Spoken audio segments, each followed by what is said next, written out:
Hello, everybody. Welcome to the hot topic of Top Gun Part 2.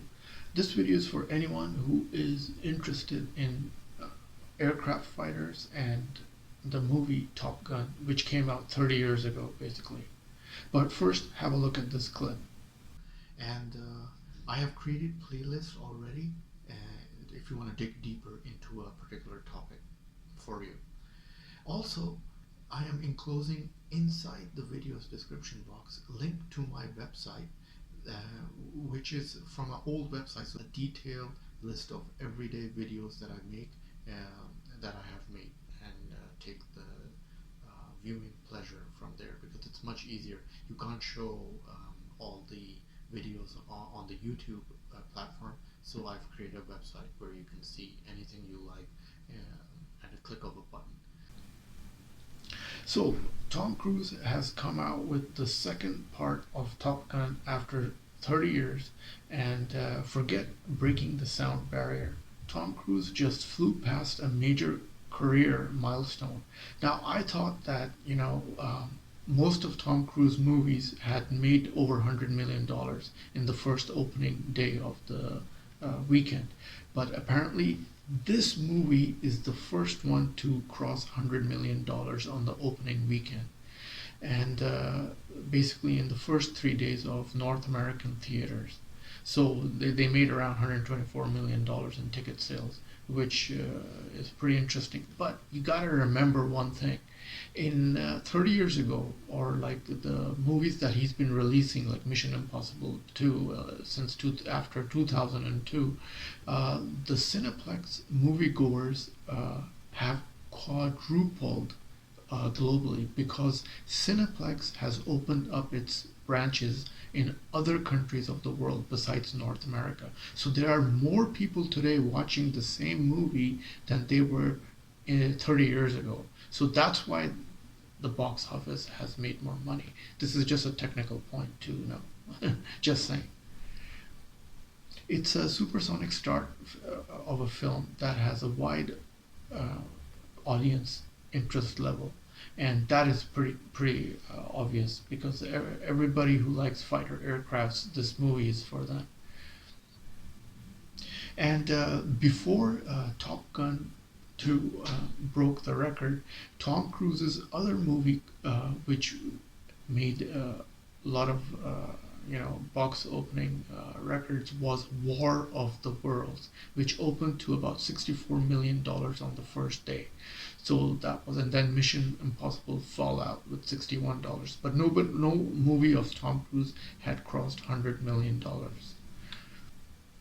So now it's a major win for Tom Cruise and the producer, with 4,735 North American theaters showing Top Gun 2. And it's also opened in 23,600 locations across 62 international countries. So you can imagine, that's what I was referring to. Basically, that there are more people watching globally than 30 years ago, because all the Cineplex are available in every country now. And then the feeling you get is when you watch this film with the audience, it's pretty special. I can imagine, because you're sitting inside a cockpit and you're flying in a F-18 or whatever aircraft. It must be a thrill seeker, like going for a roller coaster ride in a theme park. The new film has Cruise reprising the role of Maverick, who returns to the elite aviation training program to train the next generation of flyers, including Miles Teller, and also Val Kilmer reprising the role of the original stars. So this is really a mind-boggling movie, and you definitely have to see it. And also, the adrenaline you get from going to watch this movie is just awesome. Even though it's years later, Maverick still loves being a pilot, not wanting to advance in rank. He alone, because of the training accident involving his partner Goose in the original movie, he has happened to reprise and make up for that role. And then also Iceman, which is Val Kilmer, he tried to come back in the movie playing a major role, but because due to his age, he couldn't do that. The producers didn't allow him to come back. And Tom Cruise has to prepare the new learners in the movie to fly two pairs of F-18s at max speed of 2.0 and with between rocky mountain peaks and drop bombs on difficult targets. Basically, that's the training mission. And also in the movie, in the first movie, when Goose pilot, his co-pilot, died, in the new movie, Goose's son, Lieutenant Bradley Rooster Bradshaw, Miles Teller, he still feels resentment towards Maverick for what has happened to his father. This is just a storyline of what's happening inside the movie. And Val Kilmer, despite serious health issues, is back as Tom Cruise Iceman Kazansky, who now is an admiral. He insists that Maverick should go guide the young pilots because he's the best man for the job. The scene between Iceman, Val Kilmer, whose health problems in the film mirror those of Kilmer in real life, and Maverick is the most moving of the film.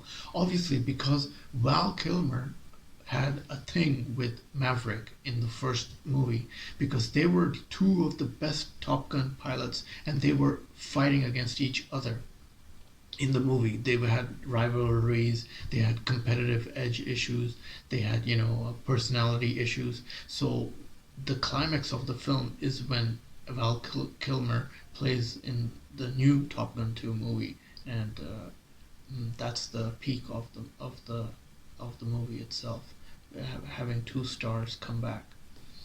Well, I'm not going to talk about more of the plot because I want to see the movie too. I haven't seen the movie myself, so I'm going to go see it probably this weekend.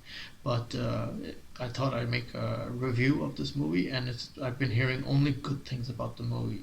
When a movie comes out and then you hear like negative reviews or neutral reviews. With this, I've seen like about 20 reviews, and they're all positive. So the sentiment is pretty high for the Top Gun Maverick. As always, click like if you like the video and click the red button to see more of the videos. Ta-da from Shadi. Enjoy this video? Then must have a look at these videos.